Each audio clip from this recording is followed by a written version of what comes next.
Hola, muy buenos días. Les saluda Suanis Aguirre. Qué bueno que nos acompañan a través de Suyapa Medios. Nos escucha usted por la radio Suyapa FM Estéreo 102.1. Nos sigue por YouTube y por supuesto a través de Suyapa TV. Qué bueno que están con nosotros. Este tema de hoy es muy importante. Pongan atención. Hemos visto casos no solamente de adolescentes, está relacionado también con personas adultas. Se nos dictan de repente cánones falsos de lo que es belleza o qué es estar en una buena condición física. Y esto a la larga tiene que ver mucho con una salud mental. Ponga mucha atención del tema que estaremos tratando esta mañana. Estaremos hablando de los desórdenes alimenticios. Y no tengo aquí una nutricionista, tengo aquí un especialista en psiquiatría, el doctor Mario Aguilar. Bienvenido, psiquiatra, doctor. Mucho gusto, buen día, un gusto estar de nuevo con ustedes en este programa. Y qué interesante que vamos a hablar de este tema y de repente la gente dirá, pero un psiquiatra, ¿qué tiene que ver un psiquiatra con este tema? Tiene todo que ver porque esto se origina desde nuestro cerebro. Y hay, usted me decía, bueno, existen una serie de trastornos. Vamos a hablar durante la hora de los tres principales. ¿Cuáles son, doctor Mario? Los trastornos alimenticios más conocidos son precisamente el trastorno por atracones, el trastorno, la bulimia y el trastorno anorexia. Y me encantó su introducción porque sí que hace un psiquiatra hablando de problemas alimenticios. Pero cuando uno conoce la definición del trastorno alimenticio lo puede explicar, porque el trastorno alimenticio es una afección que se presenta en el pensamiento y en la conducta alimenticia. Y donde nos colamos nosotros, los psiquiatras, porque en pensamiento y conducta estamos nosotros involucrados. Sí. Es impresionante cómo esto va afectando cada vez más a las personas. Antes se decía que las mujeres estábamos obsesionadas con el peso, sin embargo no, esto está pasando y es una realidad en hombres e incluso en niños, que sería extraño decir, un niño no está consciente de lo que está llevando y estas se vuelven enfermedades y condiciones muy, muy serias. Correcto. En lo personal soy muy cercano a las propuestas teóricas de algunos investigadores que plantean de que estas afecciones se han aumentado, se han hecho más frecuentes, precisamente porque vivimos en una civilización de la imagen, una civilización que se basa en la cultura del espectáculo, se lo podríamos decir. Desde la aparición de la fotografía en 1823 por ahí, para acá ha sido una exposición cada vez más al mundo visto a través de la imagen. Entonces, eso tenía que venir a repercutir incluso en la forma en que nos vemos como seres y cómo nos gustaría vernos, y la moda influye en ello. Sí, y fíjese que algo muy importante, doctor, antes de que ahondemos ya en estos tres tipos de desórdenes, es que muchas veces va más allá de cómo me siento, sino cómo me percibe las demás personas. Correcto, agregándole a la influencia de la imagen, está la interpretación misma individual y social y el peso que hay en cuanto a que las presiones que se viven sociales, ¿verdad? Que incluso llegan a ser hasta laborales en algunos casos, que no puede ser contratado si no tiene una imagen tal, ¿verdad? O no es aceptado en el grupo si no es físicamente, está dentro de los cánones físicos que el grupo gusta. Entonces se vuelve como una disposición excluyente de las personas. Muy bien, aquí vamos ya a entrar en la materia de estos tres importantes temas, estos tres trastornos alimenticios que se originan desde una concepción, podríamos decirlo, errónea, o podría ser una concepción que va siendo manipulada por personas externas. Doctor, ¿cómo comienza esto? Esto comienza precisamente en la presión externa, en las consideraciones etiológicas, o sea, de qué lo provoca. Hay propuestas también acerca de los factores genéticos y los factores físicos que lo condicionan. Estamos hablando que un grupo de la población posiblemente tenga una propensión a tener facilidades para tener alteraciones de la conducta alimenticia. Alguien podría decir, pero ¿y cómo? ¿Cómo es eso? Sí. Pero sabemos hoy que en lo que llamamos epigenética podemos conocer que la conducta puede tener un cierto tipo de favoritismo en los genes para ser transmitida de una generación a otra. Esto parece increíble, pero sí lo es. Entonces estamos hablando de personas que posiblemente por la vía de la ansiedad tengan una propensión a comer abundantemente. O sea, bajo la presión de las cuestiones cotidianas, tienen como vía de escape para el manejo de esto, comer. Comida. Otros por la vía bucal fuman, u otros hacen otras actividades para calmar su angustia. Sí. Y agregado de lo individual, viene la parte social, que también creemos que esto ha venido a ser de un peso incalculable, donde presiona mucho a la persona. Algo muy importante de esto, doctor, es que de repente cuando nosotros decimos actuar o darnos cuenta, ha pasado un buen tiempo. Es decir, no es que soy bulímica de hoy a mañana, pasa un tiempo, o soy anoréxica, o tengo este tipo de atracones. Es decir, va un proceso que de repente pasa desapercibido. Las personas en nuestro alrededor no se dan cuenta. Es correcto, es correcto. Es bien interesante porque es progresivo. O sea, no es como una gripe o como otra afección de que usted la va a vivir en un periodo breve de tiempo. Esto es una situación que usted se va habituando. Es triste también, y lo voy a mencionar, cómo la formación en el entorno donde uno crece, familia, donde uno crece, puede ser un condicionante. Por ejemplo, vemos niños que sus padres les empiezan a inducir a tomar bebidas soda ricas en azúcar como la Coca-Cola y comer comida chatarra. Entonces vemos niños que precisamente usted lo está formando desde los primeros años de vida, les está enseñando a ser dependientes de carbohidratos, a ser dependientes de azúcares. Y esos niños precisamente pues, que me estimulan a mí para comer esto, yo voy a ir a reproducir lo que he aprendido y comer eso. Y usted menciona una palabra muy importante, habla de la palabra estímulo. En ese estímulo nosotros erróneamente como padres de repente estamos dando un estímulo negativo a nuestros hijos. Es decir, mi hijo no es que aprende una conducta de otro lugar. Si bien es cierto la escuela, los compañeros influyen, pero el 90% de la conducta de mi hijo va a depender de la crianza que yo le doy. Entonces el estímulo es negativo, es decir, el niño sacó un buen examen, vamos a comernos una hamburguesa con papas fritas, escoger el triple de refresco que querrás porque hay refill. Entonces el niño va siendo condicionado desde muy pequeño a que eso es positivo. Correcto. Y cuando le toca, por un lado, vivir su vida cotidiana, come precisamente lo que le enseñamos a comer.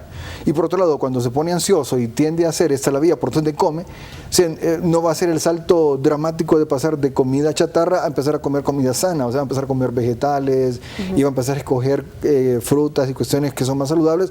No lo va a hacer porque ya fue educado y que entonces vemos como el peso del entorno familia o del que cuida genera una propensión a este tipo de trastornos. Eso es importante.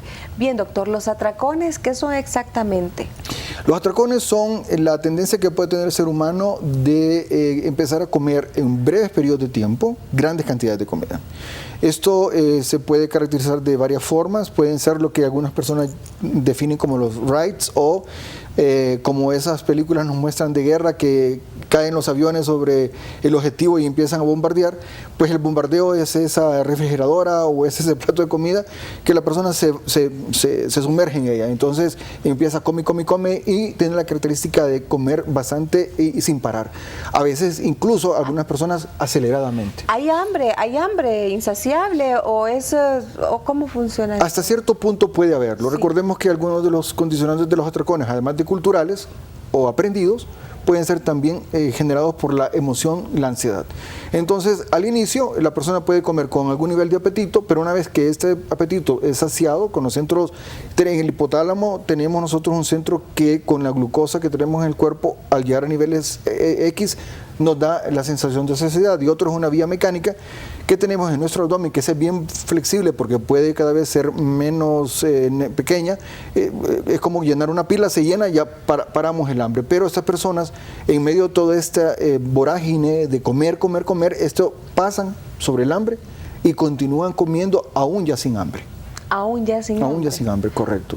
¿Qué se origina en el cerebro? Hablando del cerebro, ¿qué hay dentro de nuestro cerebro que nos impide llegar a este punto y decir, no, hasta aquí, ya no más? Son varios factores, es donde se involucran los factores físicos o llamamos neurofísicos o neurobiológicos, porque nuestro cerebro funciona con neurotransmisores. Estamos hablando de la glucosa, que es un sensor que nos permite a neurotransmisores como la serotonina.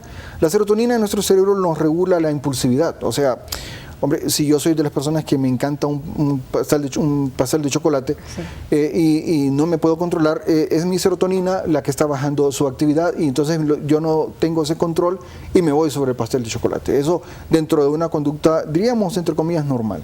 Pues estas personas, obviamente, el funcionamiento de la serotonina que contiene la impulsividad está totalmente depletada, o sea, está baja, la adrenalina está disparada y la persona está en esa actividad continua, comiendo y comiendo sin parar.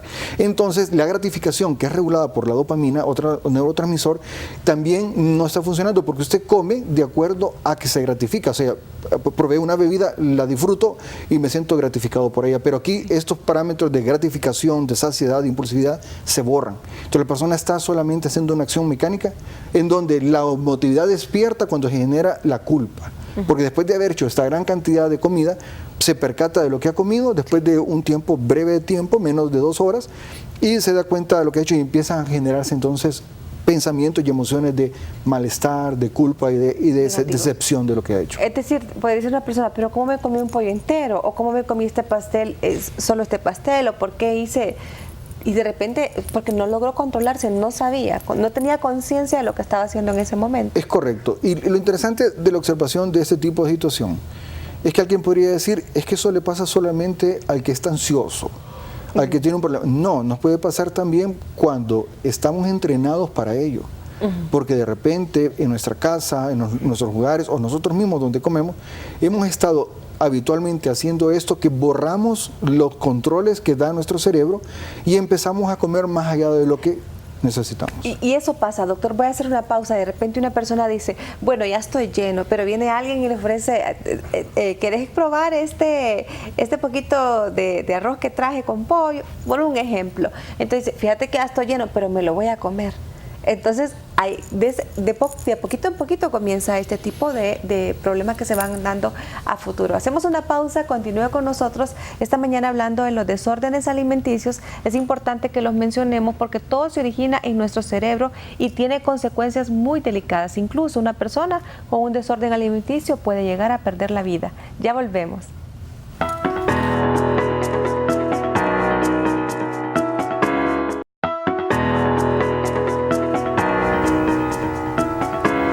Continuamos en su programa Con Salud. Gracias por seguir con nosotros. El doctor Mario Aguilar nos está orientando acerca de este tema de los desórdenes alimenticios. ¿Sabe usted que todo está en nuestro cerebro, e incluso los condicionantes externos, las personas, la afectividad, como decíamos en la pausa con el doctor, tiene mucho que ver? Estamos en el tiempo de ya cerca del Adviento, la Navidad, se come en muchas casas, donde usted va, algo le ofrecen, ya sea dulce, salado, de lo que sea.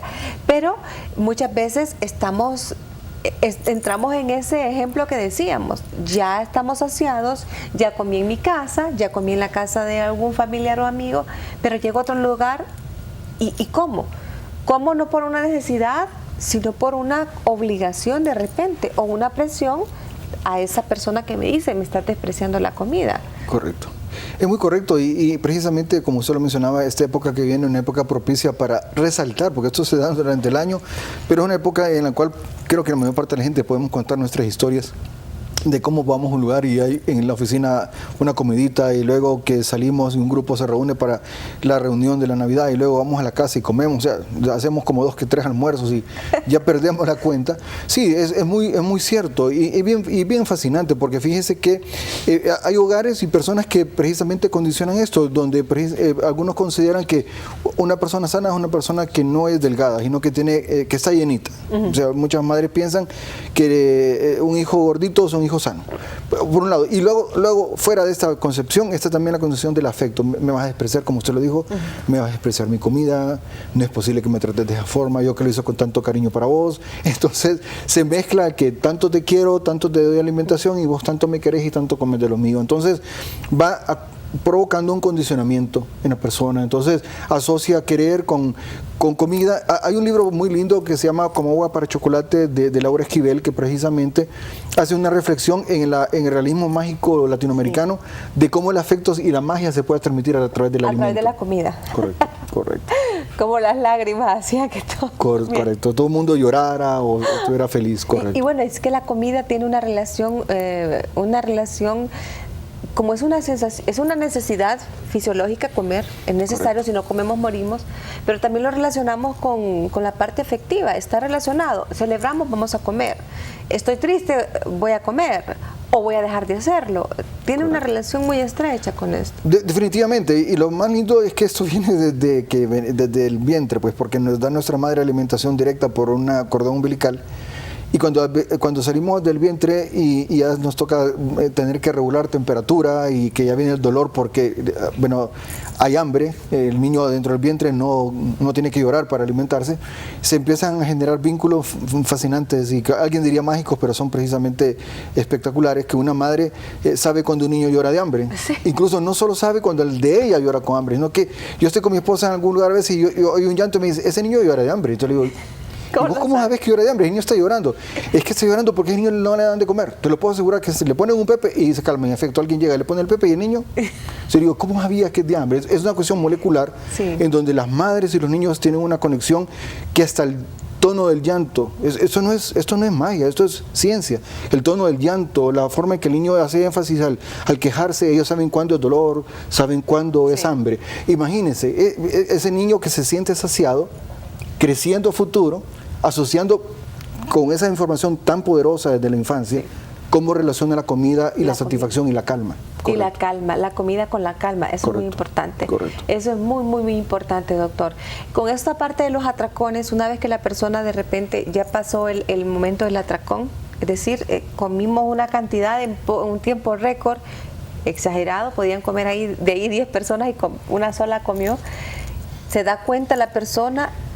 ¿Qué ocurre? ¿Es un episodio único durante el día o es un episodio que es de una forma intermitente, que ocurrió hoy, pasó un mes, o va a tener una constancia? Pienso que usted lo definió al inicio del programa. Lo más frecuente, es bien difícil en el humano estandarizar, ¿verdad? Digo, hay diferentes historias y formas de vivir la experiencia, pero usted dijo una palabra clave, es progresivo. Y al ser progresivo, es posiblemente que en los inicios de esta conducta la persona lo haga ocasionalmente. O sea, empiece por momentos, situaciones críticas, y llegando incluso a algunas personas que se lo pueden contar, decir, mire, es que yo soy nervioso y como. Yo lo tengo claro. Yo como por ansiedad. Es correcto, y se lo dicen a uno con la mayor claridad del mundo, de seguridad. O sea, no, doctor, estoy claro en ello. Otras personas ya pierden ese control porque empiezan a hacerlo como genera hábito, ya lo hacen fuera de la ansiedad. Entonces ya empiezan a hacerlo repetidamente y tal vez es una forma un poquito drástica de compararlo, pero es un poco parecido al alcoholismo. El que toma no se da cuenta que está tomando, o sea, lo sabe. Cuando lo detecta que sí está haciendo uso más allá de lo normal del alcohol, lo sigue haciendo y no se percata de que ya pasó de ser que era social, fin de semana, uno que otra reunión, ya empezó a hacerlo diario, empieza a ser progresivo. Entonces la persona que hace atracones es muy probable que viva una ruta crítica que va hacia una conducta progresiva, que se replicará en las ansiedades y ya después quedará en la actividad continua de vida, donde llega uno de los peligros de los atracones a darse la posibilidad de un sobrepeso y la obesidad. Las personas que las complicaciones de los atracones van hacia esa línea, transitando por afecciones como la diabetes mellitus, que mucha gente puede llegar a desarrollar, o problemas de tipo cardiovasculares como hipertensión, problemas de cardiopatía, o sea, sí, problemas complicados del metabolismo. He visto casos de personas con obesidad mórbida que sobrepasan, ¿verdad?, las 400, 500 libras de peso y de repente dicen que sienten en la comida un refugio. Correcto. Sienten un refugio y saben, e incluso ya están tal vez ya para una cirugía, ¿verdad?, para pérdida de peso. Correcto. Y todavía no logran desprenderse de la comida. Es correcto. De hecho, incluso lo que podría provocar saciedad, nos asustamos de las cantidades que algunas personas con obesidad mórbida pueden comer.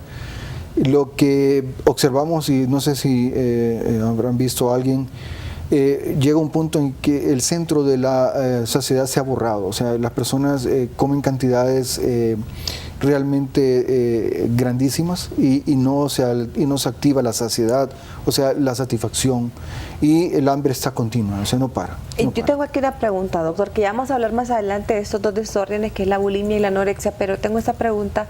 La persona con obesidad mórbida ya es una persona que difícilmente puede la locomoción, caminar normal como lo hacemos usted y yo. Correcto. Actividades tan básicas como ir al baño, hacerse una necesidad fisiológica, bañarse, peinarse, algunos de ellos. Es correcto. Incluso hasta la misma acción de comer tiene que ayudarle a otra persona, a un cuidador. No se da cuenta, pregunto, ¿percibe en su conciencia que está de esta manera o no se ve así en el espejo? ¿No se percibe de la manera en que está? Sí, no, la mayor parte de la gente sí se percibe. Cuando hablamos de los atracones y la cuestión de la obesidad, de sobrepeso, sí se percibe. Tal vez en la transición del sobrepeso, tal vez estemos todavía en la línea de que no nos terminamos de aceptar que estamos fuera de peso y nos queremos idealizar que un poquito más delgado. Aquí sucede al revés de la anorexia, en el que va en el camino hacia la obesidad, todavía piensa que los pantalones me quedan y aunque me quedan ajustados todavía estoy bien y trata de venderse una imagen de que no está tan gordito como realmente está. Pero una vez que ya vive la obesidad tal, se empieza a dar cuenta cómo está esa realidad. La mayor parte de las personas sí están conscientes de su obesidad en cuanto a la estructura que han desarrollado. Y tal vez podemos poner en pantalla una imagen de una persona con obesidad mórbida, porque podemos decir nosotros que de repente tal vez estamos con algún sobrepeso, pero decimos, ¿cómo esta persona pudo llegar hasta ahí? Y no darse cuenta, porque no nació con obesidad mórbida. En el camino se fue haciendo quizás desde la niñez, la adolescencia, algunas personas desde la adultez en una persona con obesidad mórbida. ¿Cómo llegó hasta ahí?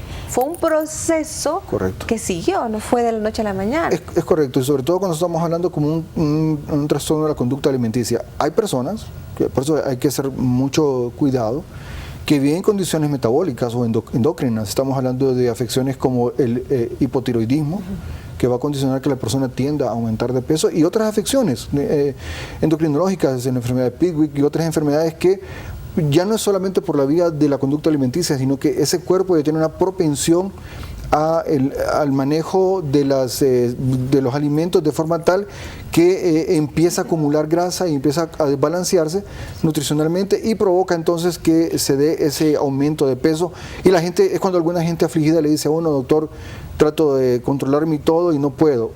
Claro, la gente con atracón tiene también la presunción de que lucha por controlarse. Sí. De que hay expresiones que a mí me fascinan, que la gente dice, yo no sé por qué estoy así, si yo como tan poco, y algunos incluso no tienen esa claridad de que están comiendo. Sí, porque están comiendo por momentos. Entonces ellos miden. Yo la vez pasada hablaba con una señora que precisamente el problema que ella tenía, le decían a su familia, es que vos nada más estás tomando en cuenta cuando te sentás a la mesa, pero vos estás comiendo una hora antes parada. Y cuando llegas a la mesa, ya llevas una hora comiendo en la cocina. Esta es la segunda. Entonces vos decís, solo me servís este plato. No, no te serviste solo ese plato, venís comiendo desde la cocina, venís comiendo bastante. No se da cuenta. Y no se da cuenta. Eso, a veces hay gente que no lo percata, no se percata de esa realidad. Eso es muy importante. Bueno, vamos con otro. La bulimia. ¿Qué es la bulimia, doctor? La bulimia es una condición, para no complicarlo tanto, es una persona que vive atracones, pero con una diferencia. Empieza a plantearse expulsar la comida.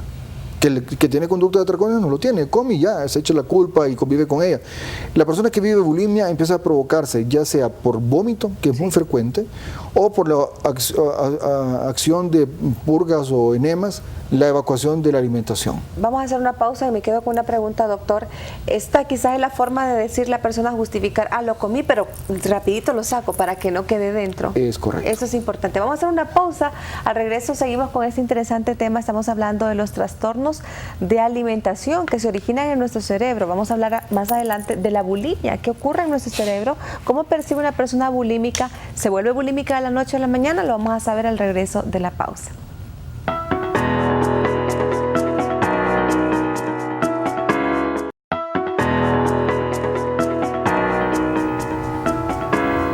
Gracias por seguir con nosotros en su programa Con Salud. Les saluda Suani Aguirre en compañía del doctor Mario Aguilar, psiquiatra. Qué interesante tema de esta mañana. Estamos hablando de los trastornos alimenticios. Muy importante porque todo esto se genera a raíz de una conducta estimulada en nuestro cerebro. No todos vamos a ser personas que tengamos atracones, no todos vamos a ser bulímicos o no todos somos anoréxicos. Sin embargo, eso no quiere decir que seamos exentos de convertirnos en una persona con este problema, con este desorden. Totalmente correcto. La población entera está expuesta a estos trastornos alimenticios. Creo que nadie podría considerar que está inmune a esta posibilidad. Todos podemos estar vulnerables. Bueno, ahí tenemos, y vamos a escribirlo para usted que nos escucha por la radio, una imagen donde vemos una señorita comiendo una pizza y de repente en un lugar inadecuado, en el sanitario, y justo en la taza de su sanitario cerrado. Pero ¿qué es lo que pasa? Es que decíamos en la pausa, antes de irnos a la pausa, que generalmente el bulímico tiende a comer y quiere expulsar ese alimento, como quien dice, me di el gusto de comérmelo, pero no va a quedar dentro de mí, y lo sacan del organismo. Correcto, la tendencia es precisamente, es una lucha con lo que se ha comido, pretendiendo descargarlo del cuerpo y evitando así pues el aumento de peso y tal. También hay un grupo de bulímicos que hacen periodos de ayuno. Y a veces mucha gente se confunde creyendo que cuando digo ayuno, quiero aclarar, ¿verdad? No estamos hablando desde la conceptualización de fe, en el cual... Sí, no, porque los ayunos no se definen así en el que hace ayuno por bulimia. Lo que la persona hace es que tiene periodos de no comer. O sea, uno le llama ayuno en medicina incluso también, pero lo que la persona está haciendo en algunos casos de bulímicos es que tomaron sus atracones, por ejemplo, al mediodía, pero entonces en la cena, no voy a cenar. No ceno y me salto ese tiempo de comida y hasta desayunar para compensar lo que comí. Ese es un periodo de ayuno.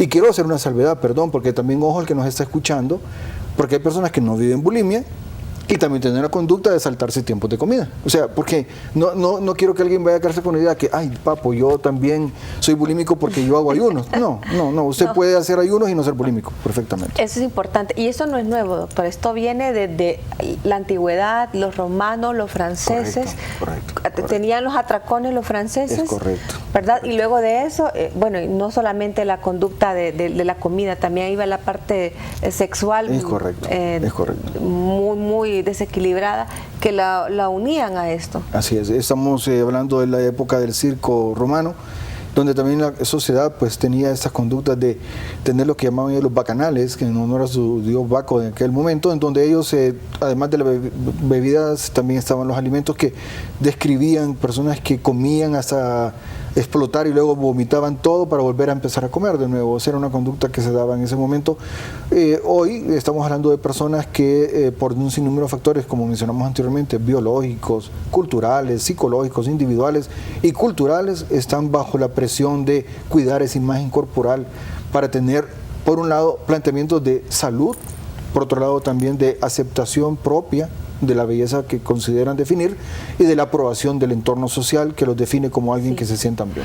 Doctor, en la parte psicológica, la bulimia, ¿qué siente la persona o qué experimenta o qué falta de sustancias o exceso de ellas hay en el cerebro que la condicionan a esto, a expulsar el alimento que acaba de comer? En esta situación estamos hablando ya de una propensión ya a nivel de la persona en cuanto a su análisis crítico de la realidad, porque busca una solución, o sea, toma una solución de expulsar lo que ha comido.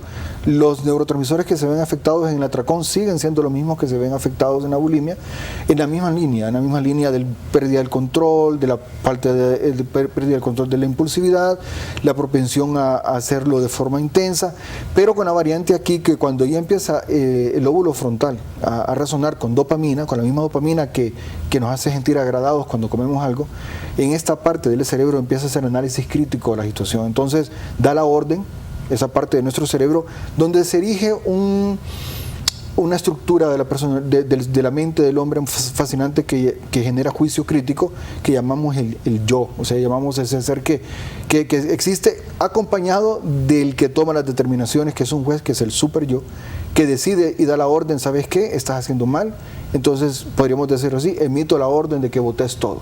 Entonces ese super yo, que es muy poderoso, muy fuerte, es muy, dicho de paso, posiblemente si usted diría, ¿y qué sustancias están relacionadas con ese super yo?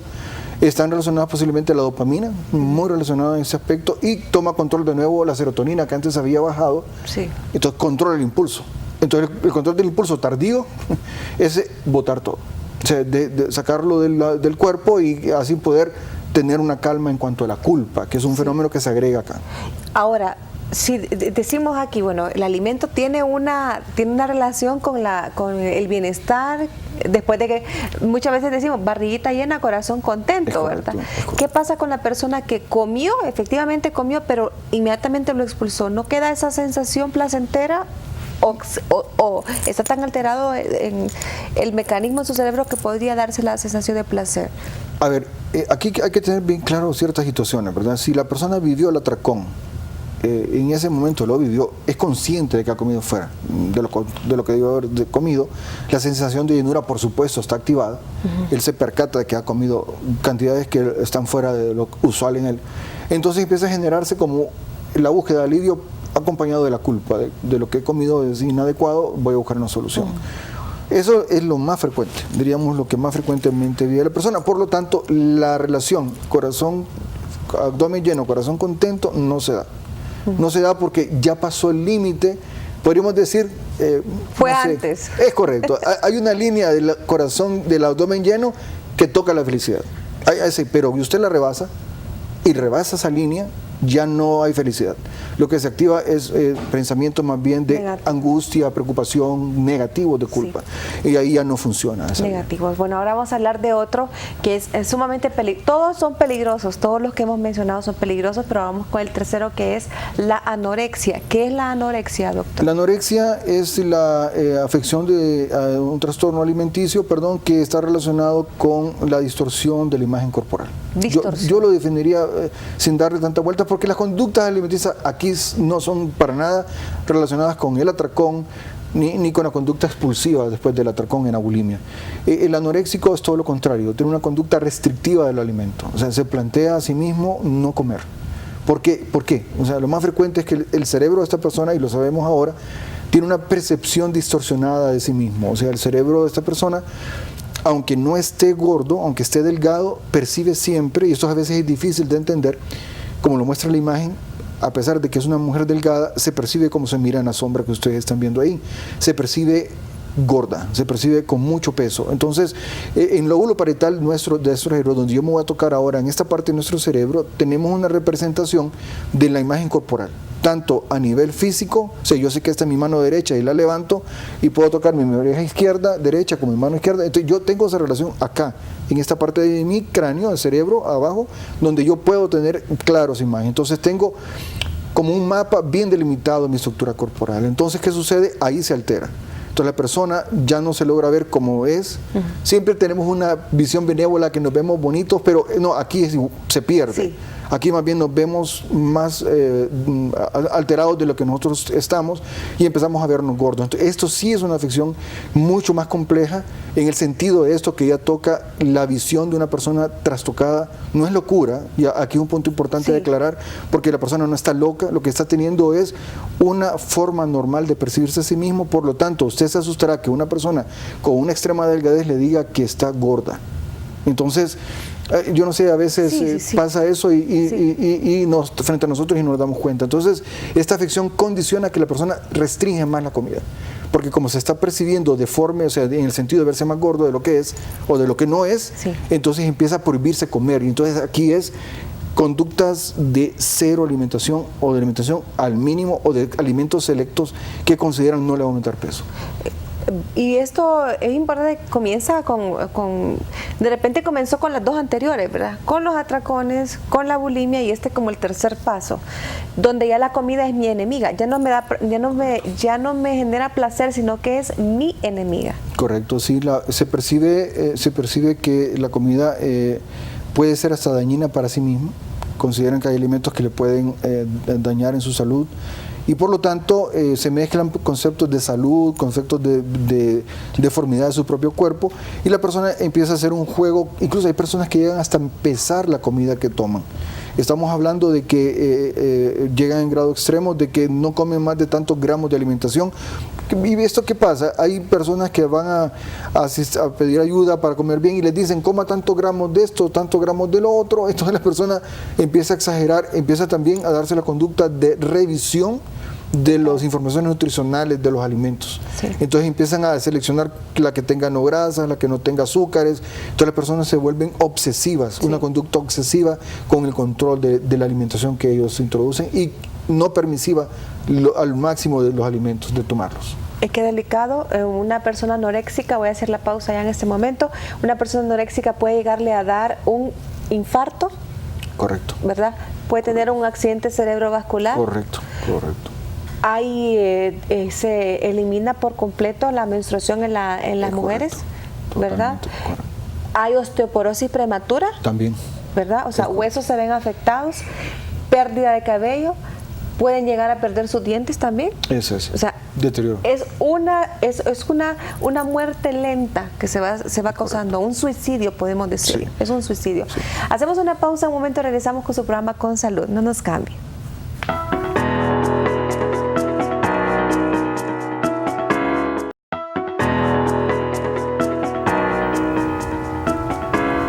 Continuamos, este es su programa Con Salud, esta mañana hablando de trastornos alimenticios, importante porque se genera en el cerebro, ya dijimos ya mencionamos los atracones, la bulimia, ahora la anorexia. Cuando está la anorexia ya hay un desorden de cómo se percibe la persona, es decir, puede tener una extrema delgadez, puede tener raquitismo, ya prácticamente estar solo piel y hueso, ¿verdad? No tener nada de músculo ni grasa en el cuerpo, sin embargo la persona se sigue percibiendo con obesidad o sobrepeso.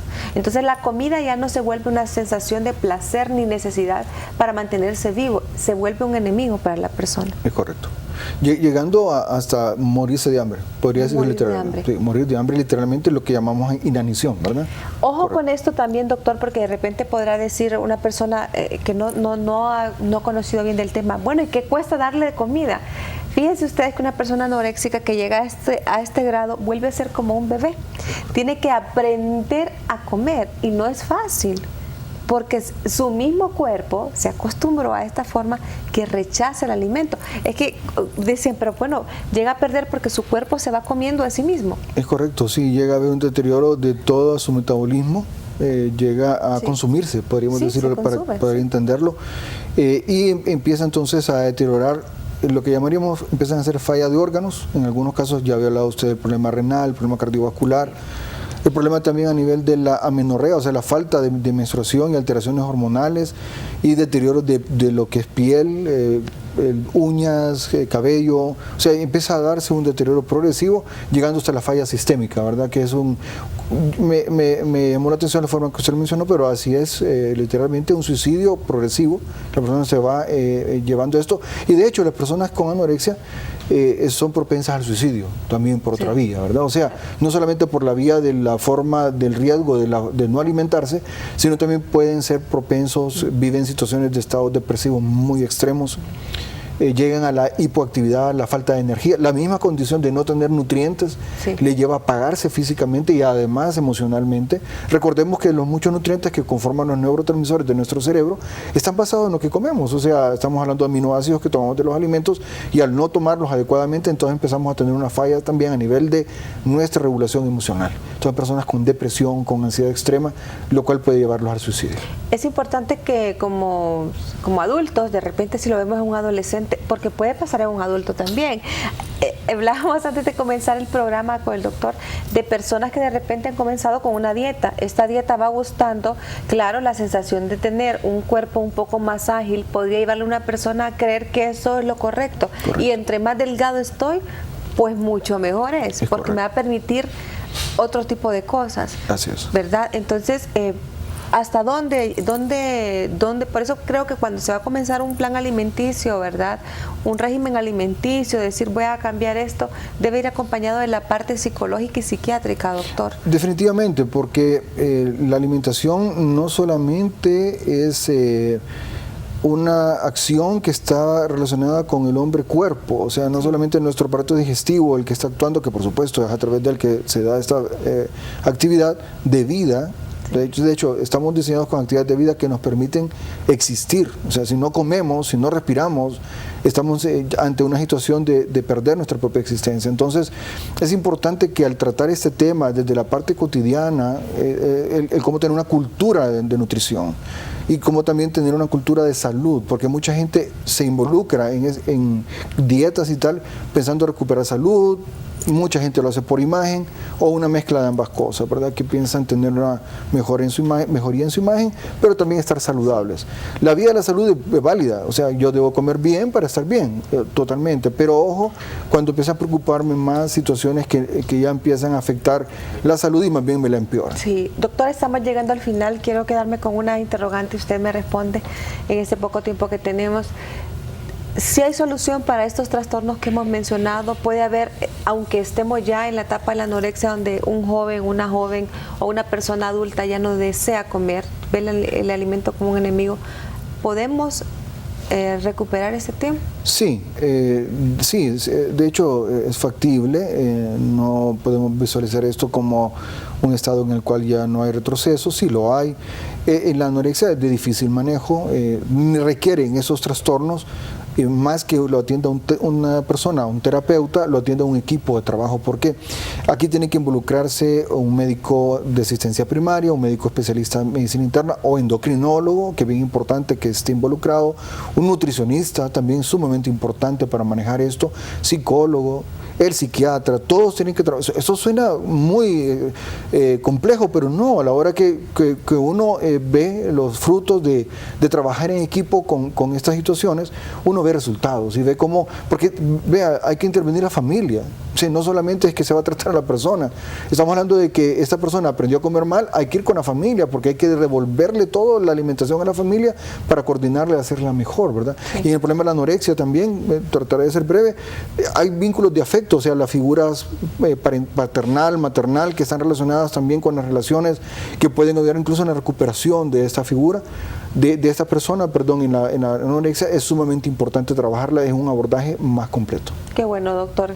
Realmente qué gusto compartir con usted este tema tan interesante que está totalmente relacionado con la actualidad que vivimos. Correcto. En Honduras y en el mundo, ¿verdad? Correcto. ¿Dónde lo podemos localizar en la consulta privada, doctor? Yo tengo mi clínica en edificio Plaza Marte, en la primera planta, cubículo 32, y el teléfono de mi clínica 2244-8365. Lo repetimos, por favor. 2244-8365. También hay lugares, ¿verdad?, de la parte pública como el Hospital Mario Mendoza, ¿verdad?, donde se tratan ese tipo de trastornos. Es correcto, tenemos en el Mario Mendoza la atención en el área consulta externa para adultos y en el área para adolescentes y niños, en el servicio de atención al adolescente y niño, que podemos dar apoyo a personas con estos problemas. Qué bueno. Doctor, un gusto. Encantado. Gracias por estar con nosotros y esperamos que en casa pues hayamos aprendido un poco de esto. Es importante que no dejemos por alto, no pasemos por alto si estamos viendo alguno de estos síntomas, signos o ya es evidente una enfermedad latente como la anorexia, la bulimia o los atracones. Que Dios los bendiga, que tengan un buen día. Recuerde siempre vernos de lunes a viernes a las 10 de la mañana, escucharnos también por la radio y seguirnos en YouTube. Hasta pronto.